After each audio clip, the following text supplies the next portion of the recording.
Les registres. Dans les DMI, il est possible de voir sous forme de registres toutes les opérations importantes qu'on a enregistrées pendant la consultation. C'est-à-dire, il y a toutes les prestations, toutes les consultations ainsi que les diagnostics. Nous commençons par le bouton Mes prestations.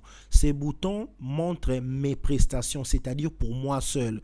Si un autre médecin accède dans son compte, il ne verra pas la même chose que moi. Je clique par exemple sur le bouton Mes prestations. Je prends l'intervalle des dates. Je prends aujourd'hui, du 17 au 17 avril 2024. Je clique sur afficher, je vois que j'ai réalisé 3 actes. Il y a d'abord l'audiométrie, consultation générale et puis épreuve vestibulaire calorique.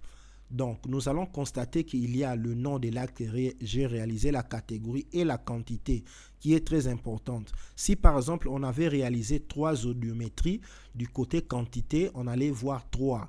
Il y a aussi le montant total, parce que ça dépend de la quantité, et puis le nom du prestataire. Là, c'est moi.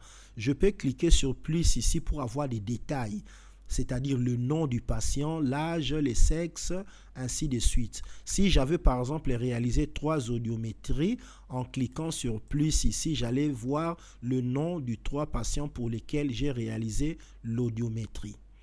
Je ferme ici. La deuxième forme de registre, ce sont des consultations réalisées. Là, il faut noter que ce ne sont pas seulement mes consultations. C'est au fait un registre de toutes les consultations qu'on a fait dans les DMI durant l'intervalle de date que je vais choisir. Je prends un exemple et je clique consultation. Je prends n'importe quel exemple pour avoir beaucoup de consultations.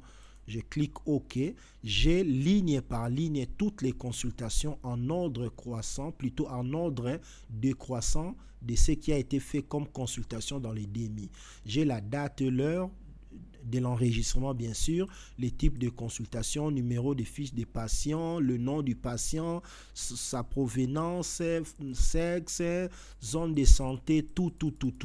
Et ça, c'est très important pour les statistiques et puis pour les honoraires aussi. Normalement, chaque médecin spécialiste, à la fin de la journée, doit vérifier si ces consultations ont été bien enregistrées. C'est par ces registres-là. Et puis, pour faire un triage, un filtre, ainsi de suite, un tri ou un filtre, on peut cliquer sur le bouton Excel pour ramener toutes les informations en Excel pour ne trier que ses propres consultations par rapport à la colonne réalisée, achevée par. Ça, c'est la personne qui a réalisé la consultation. On peut utiliser tous les outils de Microsoft Excel pour voir chaque jour si j'ai réalisé combien de consultations et que ce soit des consultations enregistrées par le DMI. Je retourne ici, je ferme. Il y a encore une troisième forme de registre, registre des diagnostics. Ça, c'est tous les diagnostics qu'on a mis selon dans cet intervalle de temps qu'on va choisir bientôt là au niveau du DMI, pas seulement pour moi. Je clique sur diagnostic, je mets n'importe quel intervalle de date, je mets OK.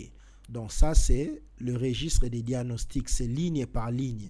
Et puis chaque ligne donne tous les renseignements nécessaires sur le diagnostic. Donc, nous avons même l'adresse du patient, ainsi de suite, même le médecin qui a diagnostiqué le nom du patient. Ça aussi, nous pouvons cliquer sur le bouton Excel pour envoyer ça chez Microsoft Excel, à Microsoft Excel, là où nous pouvons faire d'autres traitements possibles tels que des graphiques, ainsi de suite.